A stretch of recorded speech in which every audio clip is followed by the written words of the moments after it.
Basically আমরা এই capital structure নিয়ে আগে আলোচনা করছি। সো বিফোর স্টার্টিং আমি একটু ওভারভিউটা দিই। ওভারভিউটা কিছু না, মোটা দাগে আমি যদি বলি তাহলে ডেট আর ইকুইটি, এই দুটার মিক্সচারটাকে আমরা বলি ক্যাপিটাল মিক্স। এই যে যা স্ট্রাকচারটা করতেছে এটাই ক্যাপিটাল স্ট্রাকচার, ঠিক আছে? এটা মাথায় রাখবেন। দেন অবজেক্টিভ যদি আমি দেখি তাহলে অবজেক্টিভটা ক্যাপিটাল স্ট্রাকচার, সেটা হচ্ছে কস্ট অফ ক্যাপিটাল, মানে আমার ফান্ড গ্যাদার করার জন্য যে কস্টটা হচ্ছে ওটাকে আমি মিনিমাইজ করবো আর শেয়ার ভ্যালুকে ম্যাক্সিমাইজ করবো। একটা শেয়ার যদি ম্যাক্সিমাইজ হয় তাহলে এটা রিপল এফেক্ট করবে, সবগুলোতে সেম ভাবে ইম্প্যাক্ট ক্রিয়েট করবে, ঠিক না? তো সবগুলো ম্যাক্সিমাইজ হয়ে যাবে। আচ্ছা, আর হচ্ছে সেকেন্ডারি মার্কেটে, অর্থাৎ এই যে ঢাকা স্টক এক্সচেঞ্জ, চিটং স্টক এক্সচেঞ্জে আমার যে অর্ডিনারি শেয়ার, এগুলোর একটা নাম আছে, ভোটিং শেয়ার, ইকুইটি শেয়ার, হ্যাঁ, কমন স্টক, এইটা প্রাইসটা আমি চেষ্টা করবো বানানো। সো আমি সেভাবে ফান্ড গ্যাদার করবো যাতে করে এই ভ্যালুগুলো বানায়। সো এইটা হচ্ছে আমার মেইন দুটো অবজেক্টিভ, ক্যাপিটাল স্ট্রাকচার করা। হ্যাঁ, প্যাটার্নস অলরেডি আমরা এটা দেখছি যে বিভিন্নভাবে আমরা ফান্ড অ্যাকোয়ার করতে পারি, অর্ডিনারি শেয়ার দিয়ে, প্রিফারেন্স শেয়ার দিয়ে। অর্ডিনারি শেয়ারটা কি কোম্পানির ডিরেক্ট অংশ, নর্মালি প্রিফারেন্স শেয়ারটা কি এটাও একটা কোম্পানির অংশ, বাট ফিক্সড একটা আপনাকে পেমেন্ট।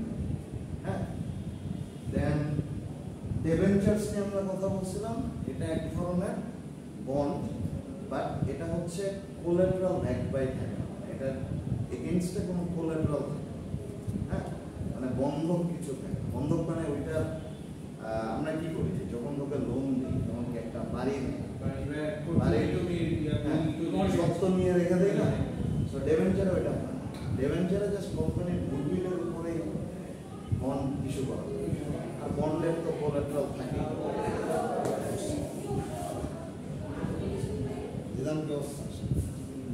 সিগনিফিকেন্স, ইম্পর্টেন্স, মানে আমরা কথা বলছি অলরেডি। ফাইন্যান্সিয়াল স্টেবিলিটি আছে, যে আমি লং টার্মে যে ক্যাপিটাল স্ট্রাকচারটা করবো, লং টার্ম বেনিফিটের জন্য এমনভাবে ক্যাপিটাল স্ট্রাকচার আমার করতে হবে যাতে আমি লং টার্ম সলভেন্সি করি। হ্যাঁ, অ্যান্ড কস্ট অফ ক্যাপিটালটা আসলে ডিটারমাইন হয় ক্যাপিটাল স্ট্রাকচারের ফলে, এটাও একটা সিগনিফিকেন্স। রিস্ক ম্যানেজ করি আমি, ডেট কম নিব না বেশি নিব, যাতে করে আমার রিস্ক ম্যানেজ হয়, ব্যাংকরাপসি না হয়। দেন গ্রোথ পোটেনশিয়াল, আমি যত বেশি ইকুইটি থেকে ফান্ড জেনারেট করতে পারবো আমার কোম্পানি গ্রোথ। হ্যাঁ, মেজর ড্রাইভার হচ্ছে ইকুইটি আর ডেট। ইকুইটি হচ্ছে কোম্পানির মালিকানা, ডেট হচ্ছে গ্রোথ, ঠিক আছে? এটা এগুলো আমি অলরেডি আমরা কথা বলছি, এটা নিয়েও কথা বলছি, আমি যাবো না। এইখানে যদি আমি বলি ব্যালেন্স শিটটা দেখেন, বেসিক্যালি ক্যাপিটাল স্ট্রাকচার যে ডিসিশনটা, এটা একটা ফাইন্যান্সিয়াল ডিসিশনের পার্ট। আমি প্রথমে ইনভেস্টমেন্ট ডিসিশন নিব, তারপরে ফাইন্যান্সিং ডিসিশন নিব, যে আমি ফান্ডটা কোথা থেকে গ্যাদার করে কিভাবে ফান্ডটাকে কাজে লাগাবো। ওই ফাইন্যান্সিং ডিসিশনের একটা সেগমেন্ট হচ্ছে ক্যাপিটাল স্ট্রাকচার ডিসিশন। হ্যাঁ, ফাইন্যান্সিং ডিসিশনটা হয় শর্ট টার্ম, লং টার্ম। যেটা লং টার্ম ওটা হচ্ছে ক্যাপিটাল স্ট্রাকচার ডিসিশন। শর্ট টার্মে হচ্ছে working capital management, working capital আমরা বলে দিই। এখন যদি আমি একটা ব্যালেন্স শিটে দেখি তাহলে দেখেন ফাইন্যান্সিং ডিসিশনটা ডিল করে লায়াবিলিটি সাইড নিয়ে, অ্যাসেট সাইড দিয়ে না, ঠিক আছে? সো লায়াবিলিটি সাইডে এই জায়গাটা দেখেন short term, loan payable, current liability. হ্যাঁ, আচ্ছা, বেসিক্যালি ফাইন্যান্সিং ডিসিশন আমরা যেটা দেখলাম ওইটা is related to the liability side of the balance. Long term না, লং টার্ম ফাইন্যান্সিং ডিসিশন এই যে এই পার্টটা নিয়ে ডিল করে, অ্যাসেট নিয়ে ওর কোনো মাথা ব্যথা না। ঠিক আছে, এভাবে মনে হয়। আর লায়াবিলিটিটাকে আমরা দুই ভাগে ভাগ করতে পারি, একটা হচ্ছে শর্ট টার্ম আর একটা হচ্ছে লং টার্ম। এই share holder security, long term liabilities, এই দুইটা একসাথে, ঠিক আছে? So financing decision short term, long term দুইটাকে ইনক্লুড করে। আর ক্যাপিটাল স্ট্রাকচার হচ্ছে ফাইন্যান্সিং ডিসিশনের একটা পার্ট, যেটা শুধুমাত্র লং টার্ম নিয়ে ডিল করে। সেই লং টার্মটা হচ্ছে এই এতটুকু সাইড, এইখানে যা যা অ্যামাউন্ট যা কিছু আছে পার্ট অফ ক্যাপিটাল স্ট্রাকচার, ঠিক আছে?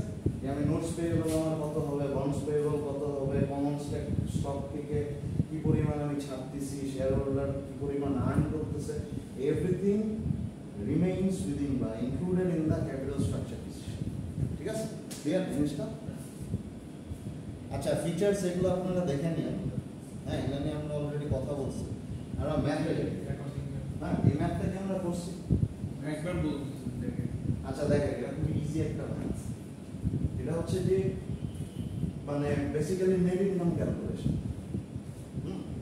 নেট ইনকাম নিয়ে আপনারা অলরেডি পরিচিত হ্যাঁ দুইটা ইয়াও করছেন রেশিও করছেন মিড টার্মে আরওই আর আরওএ ঠিক আছে সো নেট ইনকামটা হচ্ছে কি সবকিছু বাদ দেওয়ার পরে আমাদের ইনকামটা থেকে আমরা বলতে নেট ঠিক আছে সো দেখেন এখানে হচ্ছে প্রথমে যে জিনিসটা আসে এখানে দেওয়া আছে কি ইবি আইটি দেওয়া আছে আর ট্যাক্স রেটটা দেওয়া আছে হ্যাঁ সো ইবি আইটিটা হচ্ছে earning before interest and tax অর্থাৎ ইন্টারেস্ট এন্ড ট্যাক্স ক্লিয়ার করার আগে আমার যে আর্নিং ঠিক আছে দ্যাট ইজ ইবিআই এখানে ইবিআই এর ভ্যালু কত দেওয়া আছে 5 লাখ 5 lakhs বা 500,000 ডলার ঠিক আছে ইন্টারেস্ট এক্সপেন্স দেওয়া আছে মানে এই যে এই ইন্টারেস্ট আয়ের ভ্যালুটা দেওয়া আছে আর ইন্টারেস্ট এক্সপেন্স আমার কত আমি যে বিভিন্ন বন্ড টন নিছি অনেক কিছু নিছি এটার জন্য আমি ইন্টারেস্ট দিতে হবে না সো ইন্টারেস্টের ভ্যালুটা দেওয়া আছে কত 50,000 ডলার ট্যাক্স রেট দেওয়া আছে 30% সো 0.30 ঠিক আছে সো এখান থেকে আমি ফার্স্টে কি ক্যান্সেল আউট করব ইন্টারেস্টটাকে আউট করে দেব প্রথম হ্যাঁ সো ইন্টারেস্ট যদি আমি বের করে দেই তাহলে কি থাকে ইবি কি থাকে আর্নিং বিফোর ট্যাক্স ইন্টারেস্টটাকে তো ক্যান্সেল আউট মাইনাস করে দিচ্ছি সো এই যে ইবি আইটি মাইনাস এখানে লাল করছি যাতে বোঝা যায় যে এটাকে আমি বের করে দিচ্ছি ঠিক আছে বিটি আমরা অ্যানিমেশন দিতে পারলে আরো ভালো হতো আই এখন বুঝতে পারলে যাচ্ছে খুব একটা আচ্ছা ইবিআইটি মাইনাস ইন্টারেস্ট এক্সপেন্স যদি আমি করি তাহলে আমি কত পাইলাম এখানে আচ্ছা স্যার এখানে ইবিআইটি আই তো বের হয়ে যাবে তাহলে এটা 5 লাখ কেন কোনটা ফাইল না ইবিআইটি তো এখনো বের হয় আমি যখন ইন্টারেস্ট এক্সপেন্সটাকে মাইনাস করব তখন বের হবে আচ্ছা এখনো তো মাইনাস করি লাল দিয়ে বোঝাচ্ছি যে it's ready to get out বের হয়ে যাবে এর জন্য আমি এটাকে লাল মার্ক করছি আবার দেখেন এখান থেকে ট্যাক্স কি মার্ক করছি মানে ট্যাক্স বেড়ে যাবে ঠিক আছে সো বের হওয়ার আগ মুহূর্তটাকে আমি বলে দিচ্ছি আচ্ছা এখানে দেখেন তাহলে 5 লাখ থেকে 50,000 যদি আমি মাইনাস করি তাহলে কত হলো 4,50,000 এই 4,50,000 এর মধ্যে হচ্ছে ট্যাক্স ক্যালকুলেশন ঠিক আছে সেই ট্যাক্সটা কত এই যে 0.30 এখন আমরা কি করি যদি কোনো কিছুকে মনে করেন একটার মধ্যে একটা পার্সেন্টেজ আছে ঠিক আছে যেমন আপনার মনে করেন একটা এক্সাম্পল দিই আপনি মনে করেন 100 টাকার ব্যবসা করছেন ঠিক আছে এখন আপনার যেখানে ব্যবসা করছেন তাকে বলা হয়েছিল যে 10% দিয়ে দিতে হবে মনে করেন 100 টাকা আপনি লাভ করছেন ব্যবসাটা লাভ করছেন 10% দিয়ে দিতে হবে সো আপনি কি করেন এই 100 এর উপরে 10% করেন না হ্যাঁ কত আসে 10 টাকা সেই 100 থেকে কি করবেন এই 10 টাকাটাকে মাইনাস মাইনাস এটাই হয়ে যাচ্ছে আপনার আর্নিং বা আপনার প্রফিট না ফর এক্সাম্পল এখানেও ঠিক সেম ভাবে এটাই হচ্ছে 4,50,000 এর উপর আমি ট্যাক্সটাকে গুণ করতেছি করে দেন ওইটাই 4,50,000 থেকে মাইনাস করে দিচ্ছি এটাই যদি আমি সুন্দর করে ম্যাথমেটিক্যাল মানে এক্সপ্লেনেশন বা লিখি তাহলে জিনিসটা এই হবে যেটা তাহলে এটা 0.30 কে না 30% কে 0.30 মানে আচ্ছা দেখেন এটা জেনারেল আমরা কি করি xy মাইনাস x যদি আমরা গণনা করি তাহলে আমরা x মাইনাস xy যদি করি তাহলে এখান থেকে x মাইনাস কমন নেই কমন নেই 1 মাইনাস y এরকম হয় না ঠিক আছে একটু মনোযোগ দেন জিদান কথা বলার জন্য টকিং আউট লাউড আচ্ছা দেখেন আমরা সো x মাইনাস xy করতেছি ঠিক না ঠিক সিমিলারলি 4,50,000 মাইনাস 4,50,000 ইনটু 0.30 এখন এই দুইটা থেকে 4,50,000 যদি আপনি নেন কমন নেন তাহলে 1 মাইনাস 0.30 হয় না এটাকে আপনি x ধরেন এটাকে আপনি x ধরেন এটাকে আপনি y তাহলে x যদি আপনি কমন তাহলে কি আসে x মাইনাস 1 হয় না এখানে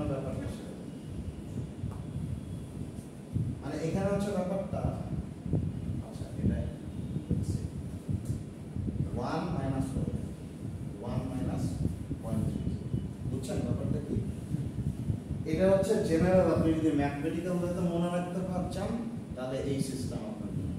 আর যদি না আমি ম্যাথ বুঝি না, আমার অনেক পেইন লাগে, তাহলে আমি বুঝতে পারবো না। Choice is yours. আমি দুইভাবেই দেখা দিচ্ছি। জিনিসটা বুঝছেন? এই জিনিসটা একটু বুঝাই দিচ্ছি। এই জিনিসটা একটু স্যার বুঝি। হ্যাঁ, এটা বুঝি। বুঝেন নাই?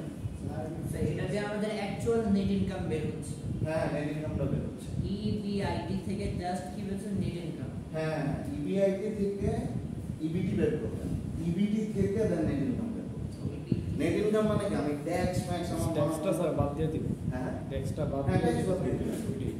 সো এখানে কি হয় যে 1.30 মানে হচ্ছে 30% আমি বাদ দিচ্ছি, তাহলে বাকি 70% কি আমার জন্য নেট ইনকাম, মানে আমার ইনকাম। ওই 0.70 করে দিবেন স্যার, দেখছেন? 30% যদি আমি বাদ দিয়ে দিই তাহলে তো 0.70 বা 70% হচ্ছে আমার ইনকাম, ঠিক না? এটাই কিন্তু সেই 70%। আর এখানে স্যার যেটা বুঝেছেন সেটা এটা হচ্ছে আমি নরমাল বিয়োগ দিয়ে দিব। হ্যাঁ, মানে মনে করেন যে আপনি এইভাবে করতে পারেন, 4,50,000-এর উপরে ট্যাক্স কত, ট্যাক্সটা কত ওটা বিয়োগ দিয়ে দিব। 30% এর ভ্যালু কত হয় সেটা আপনি 4,50,000 থেকেও যদি মাইনাস করেন একই, হ্যাঁ, এইভাবে করতে পারেন, যেভাবে খুশি সেভাবে করতে পারেন। আর নাহলে ফর্মুলা বুঝতে পারবেন যেটা ইচ্ছা।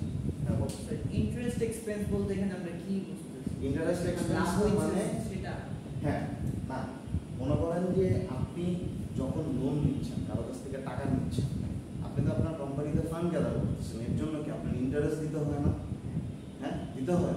কারণ আপনি তো এক জায়গা থেকে লোন, আপনি যখন ওভারঅল ক্যালকুলেশন করবেন তখন তো অনেক জায়গা থেকে আপনার লোনটা মানে কত পার্সেন্ট কে পাবে না পাবে সবগুলোতে একসাথে আপনি যোগ করবেন, ঠিক না? সো ওইটাকে আমরা একসাথে ইন্টারেস্ট এক্সপেন্স বলতেছি। কোম্পানির জন্য কি ইন্টারেস্ট একটা এক্সপেন্স না, মানে একটা মানে মনে করেন যে আপনার জন্য একটা খরচ না।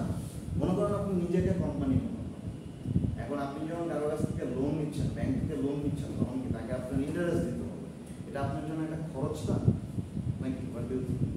নাকি লাভ না ইনকাম? খরচ তো, সেটাকে আমরা ইন্টারেস্ট এক্সপেন্স হিসেবে বলছি। এটার মধ্যে কি ডিভিডেন্ডও থাকবে ইন্টারেস্ট এক্সপেন্সের মধ্যে? না, ডিভিডেন্ড তো এটা হচ্ছে আপনার স্টক হোল্ডার্সদের জন্য, যারা মনে করেন যে আপনার শেয়ার হোল্ডার্স, তারা লভ্যাংশ পাবে, ওটা তো ডিফারেন্ট থিং। ইন্টারেস্ট এক্সপেন্স হচ্ছে আপনি যার কাছ থেকে টাকা ধার নিয়েছেন তাকে ফেরত দিয়ে দিচ্ছেন, বুঝছেন? স্যার আমি যখন ডিভিডেন্ডটা দিব তখন কি আমি নেট ইনকাম থেকে দিব নাকি ইন্টারেস্ট এক্সপেন্স? আচ্ছা, এটা নিয়ে অনেক বড় আলোচনা আছে, একটা চ্যাপ্টারই আছে ডিভিডেন্ড ডিসিশন। এখন এটা চাইলে আপনার আগেও দিতে দেওয়া যায়, পরেও দিতে মানে দেওয়া যায়। আগে দিলে কিরকম ইম্প্যাক্ট করবে কোম্পানি ক্যালকুলেশন করে, মানে ইবিআইটি আগেই, মানে ইবিআইটি থেকে যদি ডিভিডেন্ড দিয়ে দেয় তাহলে এক ধরনের একটা ইম্প্যাক্ট করে, নেট ইনকাম থেকেও এক ধরনের একটা। যদি আমি আগে ডিভিডেন্ড দিয়ে দিতাম আমার ট্যাক্স কম গুণ হইতাছে। না না, এটা আপনার বিভিন্ন কনসিডারেশন আছে, এটা একটা বড় চ্যাপ্টার আছে, বুঝছেন? আরো বড় বিস্তর পড়ালেখা আছে। তো ওইদিকে আমার মনে হয় কেউ যেতে চাবেন না। ডিভিডেন্ড ডিসিশন আপনার এটা বেসিক্যালি আমি এখানে দেখলাম যে ডিভিডেন্ড ডিসিশন এমবিএতে একটা চ্যাপ্টার আছে, বুঝছেন? ডিভিডেন্ড ডিসিশন যে আপনি লভ্যাংশ, যেমন এই যে আমরা দেখছিলাম, এই দেখেন এখানে চারটায় দেখেন ডিভিডেন্ড ডিসিশন আছে, বুঝছেন? ক্যাপিটাল স্ট্রাকচার ডিসিশনে কিন্তু আরেকটা মানে পার্ট হচ্ছে, লেগ হচ্ছে ডিভিডেন্ড ডিসিশন, ঠিক আছে? বাট এটা নিয়ে দেখেন কোনো কিছু কথা না, কারণ এটা নিয়ে অনেক ডিটেল ডিসকাশন আছে যেটা আমরা টাচ করতেছি এই চ্যাপ্টারে করতেছি, ঠিক আছে? এই chapter basically deals with debt and equity, আর কিছু, ঠিক আছে? ডিভিডেন্ড ডিসিশন এখন আপনার ক্যাশ ফ্লো হচ্ছে, আগাম যে ক্যাশ ফ্লো আসবে ওগুলা ক্যালকুলেশন করতে হয়, অনেকগুলা প্যারামিটার্স আছে, ক্যালকুলেশন করে দেন কোম্পানি ডিসাইড করে যে আমি আমার ডিভিডেন্ডগুলো কখন দিব, ঠিক আছে? আচ্ছা, এটা তাহলে কি আমরা বুঝছি? মার্টিন বুঝছেন এখন জিনিসটা কি? খুব প্রবলেম হলে মানে আমি বলবো যে ফর্মুলা চোখ বন্ধ করে মুখস্থ করেন না, কারণ সমস্যাটা যেটা হয় পরীক্ষার হলে আপনারা ভয় পান। পরীক্ষার হলে যেটা করবেন আমি জানি, এখনই প্রেডিক্ট করতেছি, সেটা হচ্ছে একদম ইবিআইটির মধ্যে সব মেনে চলবে। ইবিআইটি স্যার বাংলায় কি? বাংলায় কি বলে? আর্নিং আমি ঠিক জানি না বাংলায় কি বলে, আমি ইংলিশে বলছি। ফার্স্ট অফ অল আমার 12 পর্যন্ত সায়েন্স ছিল, কমার্স ছিল না। সো ইউনিভার্সিটিতে আসার পর তো সব ইংলিশে পড়ছি। So, আমি খুব কম জানি, বাট আমি আমার সায়েন্সের গুলো আলাদা করছেন করতে পারেন। এটা হচ্ছে আপনার দুইটা স্টেপ, একবার আই বের করে দিবেন, ঠিক আছে, আর একবার হচ্ছে আপনি ট্যাক্সটাকে বের করে দিবেন, শেষ, সিম্পল। এখন এটা আমি দুইটা হবে না, জিনিসটা কি? হ্যাঁ? জিনিসটা কি? কোনটা? ইবিআই কি জিনিসটা কি? স্ট্রাকচার? ইবিআইটি কোনো না, ইবিআইটি হচ্ছে একটা ভ্যালু। মনে করেন আপনি যখন ব্যালেন্স শিট দেখি, ব্যালেন্স শিটে আছে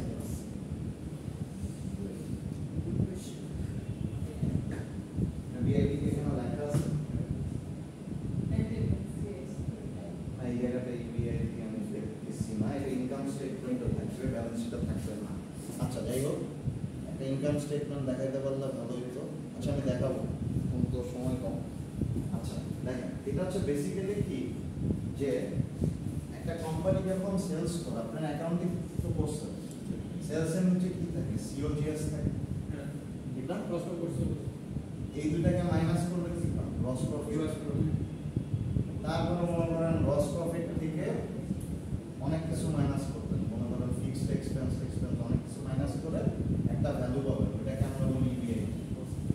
অনেক ধরনের variable expense, fixed expense, variable expense, then administrative expense, এগুলো সব বাদ দিলে তখন আপনি পাবেন হচ্ছে ইবিআই। কারণ আপনি এখনো ইন্টারেস্ট দেন নেই, ট্যাক্সও দেন। সো যখন ইন্টারেস্ট দিয়ে দিবেন, ট্যাক্স দিয়ে দিবেন, তখন আপনি পাবেন ফাইনালি, যেটা আপনার ইনকাম। স্যার যদি ট্যাক্সেশন ওই দিতে এখন ট্যাক্সেশন দেওয়ার পর্যায়ে যায়, তাহলে আসবে না ইবিআইটি বা ইবিটি আসবে না, ট্যাক্সের পর্যায়ে না গেলে ইন্টারেস্ট থাকতে পারে। ওইখানে আবার আরেকটা হেড আছে, ডেপ্রিসিয়েশন আছে, ঠিক আছে, অনেক কিছু আছে। এক্সপেন্সিভ। হ্যাঁ, মানে আপনার নেট ইনকাম বের করার আগে ডেপ্রিসিয়েশন ভ্যালু আছে। আপনি যখন অ্যাসেট নিয়ে কাজ করতেছেন তখন কিরকম ডেপ্রিসিয়েট করতেছে একটা পার্টিকুলার অ্যাসেট, সেটাও আসে। হ্যাঁ, তো এক একটা মনে করেন ইনকাম স্টেটমেন্ট অনেক ধরনের, কোম্পানি টু কোম্পানি ভ্যারি করে, ঠিক আছে। সো ইবিআইটি বেসিক্যালি শোনা বলছেন, ইবিআইটি হচ্ছে বেসিক্যালি একটা ভ্যালু, মানে আপনি এখনো আপনার সবকিছু মাইনাস টাইনাস করে আসে, আপনি যদি ট্যাক্স অ্যান্ড ইন্টারেস্ট এক্সপেন্স, যে লোনগুলো নিয়েছিলেন পরিশোধ, মানে ওগুলোর ইন্টারেস্টগুলো যদি না দিয়ে থাকেন, তাহলে আপনার যে কারেন্ট যে অ্যামাউন্ট আপনার হাতে আছে সেটাই। আমি যখন ফিনান্স এবং ম্যাথ করছিলাম তখন একটা কর পূর্ববর্তী আয় একটা ছিল, ওরকম এটা কর পূর্ববর্তী আয়। হ্যাঁ, ওইটা কর পূর্ববর্তী আয়, ঠিক আছে। আচ্ছা, সাউন্ড ক্যাপিটাল স্ট্রাকচারটা কি, যে